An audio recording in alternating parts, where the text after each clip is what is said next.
Hello everyone and welcome to Geopolitical Trends. My name is David Oualaalou.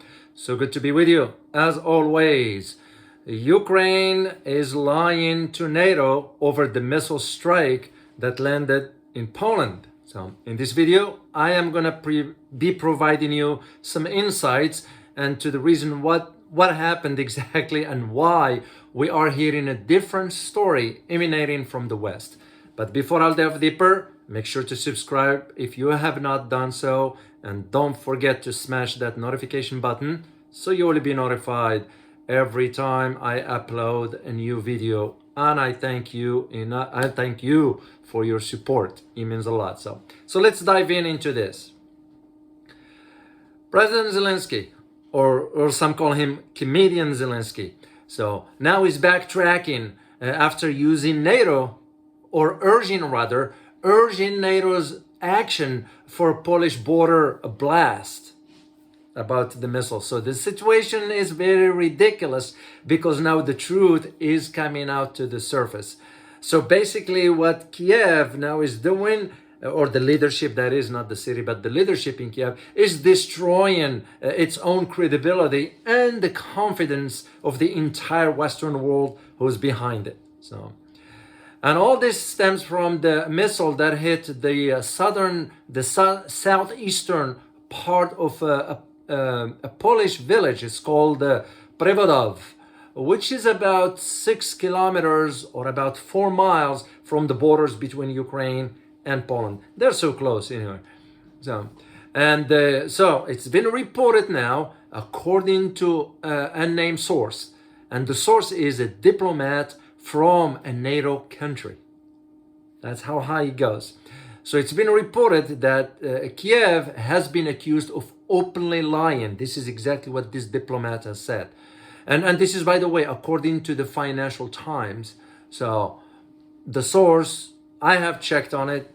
It's accurate so far, but of course they won't disclose the name of the diplomat because that's the protocol, how it works. So basically openly lying, this is Ukraine, about a missile that hit Poland village, killing about 2 civilians, which just happened about a few days ago. So it is what's going on right now. What's going on right now is that Ukraine is rushing to pin the blame on Moscow, because that's what they're trying to do. While the Russian Ministry of Defense stated that the footage, because they had images from the site, or the pictures, or they took pictures from the sites, basically. Well, what it shows, which is very, very astonishing, if you happen to be military, you will know, in a certain, every missile part will have to have, of course, the type, the identification number, and where it was produced. Well, what happened in the crash site of the missile is that the remnant of the missile were an S-300 missile system. Okay. The S-300 usually are Russians, right? But Russia is not using S-300 at this time. And only the Ukrainian Air Force that is using the S-300 missile. So that tells you right there where the story is. Because NATO is able to track when missiles are launched and so forth. So this is basically getting very ridiculous, as the official from NATO stated, because like I said earlier, Ukraine is destroying the confidence of NATO in it, because basically with this lie they bring in NATO and Russia into a confrontation, an open war, and we all know what that kind of war we are talking about here. So because they are, for the Ukrainians, they are openly lying, and the West is refraining from saying this. Now the truth is coming out. You are seeing a change of the language in both Brussels and Washington regarding how this lie could be very, very destructive. As the official said, basically blaming Russia, this could be more destructive than the missile itself. Because what do you think is going to happen if NATO deploy these troops or its missiles, whatever, to the border in Poland? What do you think Russia is going to do? We all know, because Russia is not going to be bluffing. So there will be a confrontation, which we don't know where it will escalate to. So And of course, as I said, this comment from this diplomat in NATO, it comes in response to the President Zelensky, or comedian Zelensky, claiming that Ukraine had nothing to do with the missile that struck Prevodov in Poland, which is a lie. But here is where you need to put this within the context. And the context I'm going to be telling you, which has not been reported, by the way, is that a few days ago, a US intelligence official leaked information to CBS, to AB, the Associated Press, okay, saying that a Russian missile landed in Poland. So basically, CBS News, Associated Press took the story, and New York Times, by the way, took the story and ran with it. They didn't even verify the accuracy of it, plus the intelligence officer who leaked the information. Would you trust that? So because the officer from the intelligence community in the US saying that the Russian missile crossed, here's what I said, let me get the exact quote. What the US intelligence official said, and I quote this, a Russian missile crossed into NATO member Poland, killing 2 people, end of quote. Once again, as I always say, when it comes down to diplomacy, international relations, global affairs, and so forth, you have to pay close attention to the language.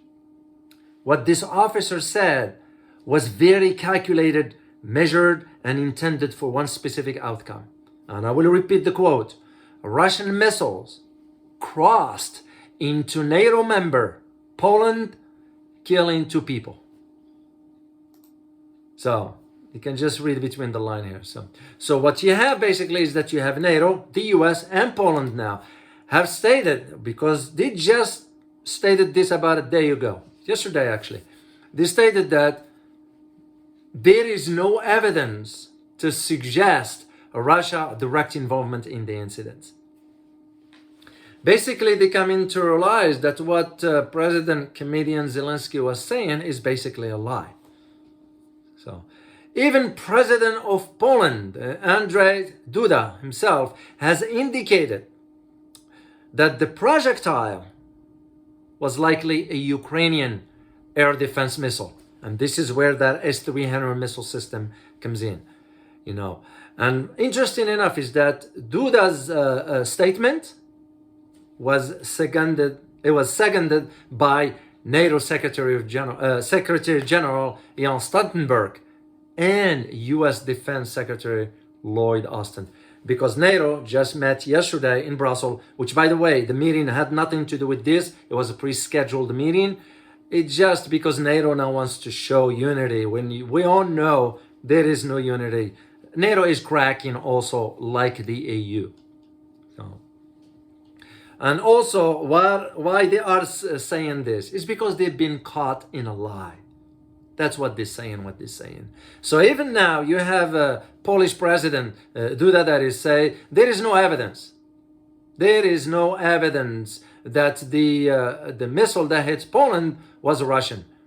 It was an intentional attack, a mistake of sort. But the Russians have nothing to do with it. So because he said, and I quote, let me get the quote here.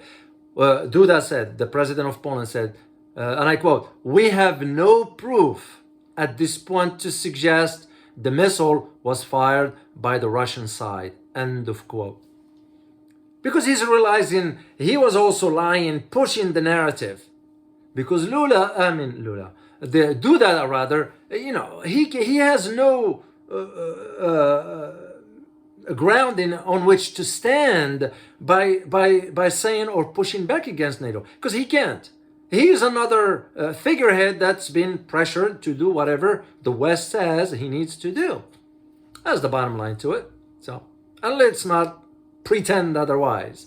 So, and he added, and I quote, "There is a high probability that it was a missile used for anti-missile defense, meaning it was used by Ukraine defense forces," end of quote.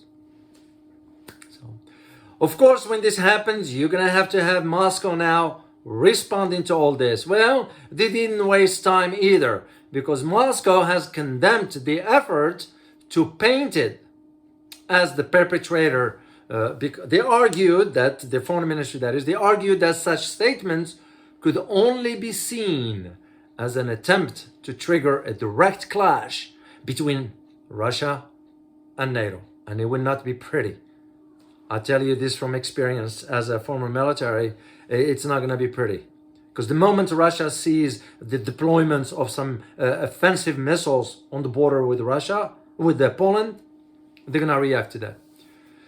So, after several media outlets, as well as Ukrainian and Polish officials, initially blamed Russia for the attack, Moscow's permanent representative to the United Nations, and his name is Vasily Nebrenev, he stated that if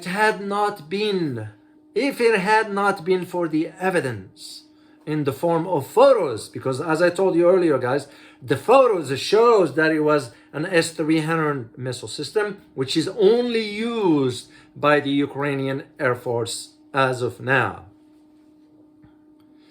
So basically he said that if it weren't for the evidence, all the facts will have been concealed from the public and Russia will have been proclaimed the guilty side, end of quote.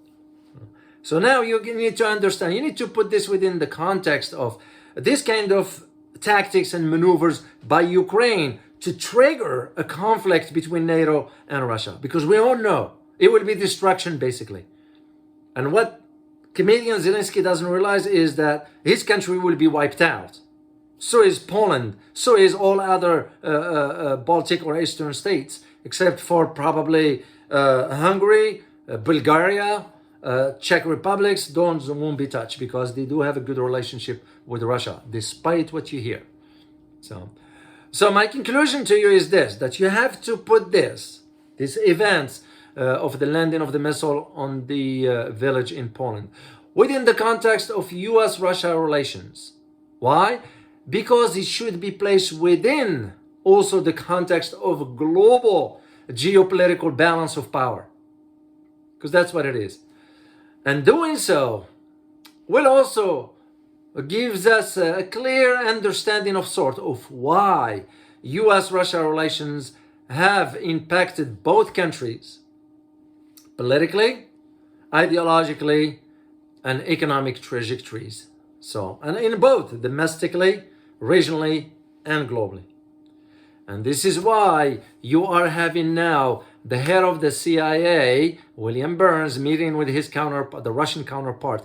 And I will do a video about it next time, so you'll have an idea. Usually when the head of the intelligence services meet, there is something behind the scenes that needs to be worked out. So as one who worked in Washington and very familiar with this kind of tactics and approaches, this is usually what it is. But I will do a video for you guys about this particular topic of the meeting between the head of the CIA and his counterpart in Russia. So, well, as I always say, remember, geopolitics impacts your daily life in more ways than one. Till next time, guys. Bye-bye.